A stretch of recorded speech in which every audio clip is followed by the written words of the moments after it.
এই যে দেখতে পাচ্ছেন একটা লেক, এই লেকের দুধার দিয়ে আমরা মালটার গাছ লাগাইছি।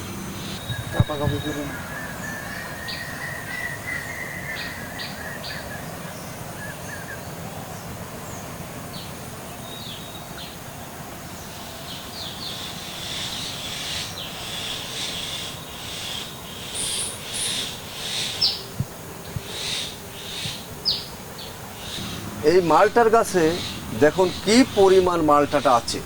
গাছটির বয়স আজ 4 বছর চলছে, কিন্তু 2 বছরে আমরা এই মালটা ফলটা সবাই খাচ্ছি। এটা পারিবারিক চাহিদা মিটায়েও আমরা বাজারজাত করতে পারছি। এই যে দেখুন এই লেকের মধ্যে দিয়ে এই সীমানা করে মাছ আছে, অনেকগুলা মাছ। এখানে মূলত এই লেকে মাছ উৎপাদন করা হয়। আর এই মাছ উৎপাদন করার অপর সাইডে 2 লেকের ওপর দিয়ে আমরা একটু লাগাইছি মালটার গাছ। এই যে দেখুন মালটা কি সুন্দর পরিসরে হয়েছে, ছোট্ট অল্প পরিসরে জায়গায়।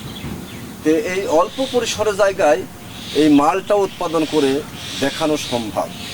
তাই যেটা আমি দেখাইছি যে লেকের ওপর দিয়ে এত সুন্দর জায়গা করে মালটা যে উৎপাদন করতে পেরেছি, আপনাদের সামনে উপস্থাপন করতে পারছি, এটা খুব আনন্দীয় বিষয়। যেটা আমাদের বাংলাদেশের মানুষের এরকম ক্ষুদ্র ক্ষুদ্র ছোট্ট পরিসরের জায়গাতে যদি আমরা সবাই মালটা উৎপাদন করি, আমরা মালটার চাহিদা বাংলাদেশের ঘাটতি মেটাতে পারব। তাই আমি সবাইকে বলবো, আমার এই ভিডিওটা সবাই শেয়ার করবেন বেশি বেশি।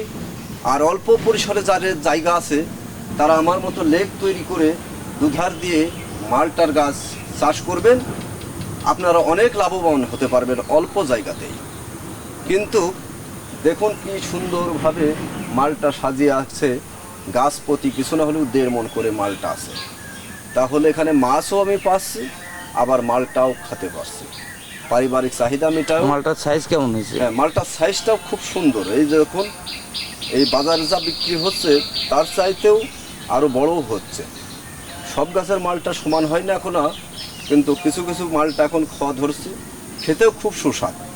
আমাদের দেশে যদি আমরা সবাই এরকম মালটা চাষ করি, সবাইকে এই মালটা চাষ সম্বন্ধে আপনারা যারা ভিডিওটা দেখছেন সবাই লাইক শেয়ার কমেন্ট করে সবার মাঝে ছড়িয়ে দেবেন।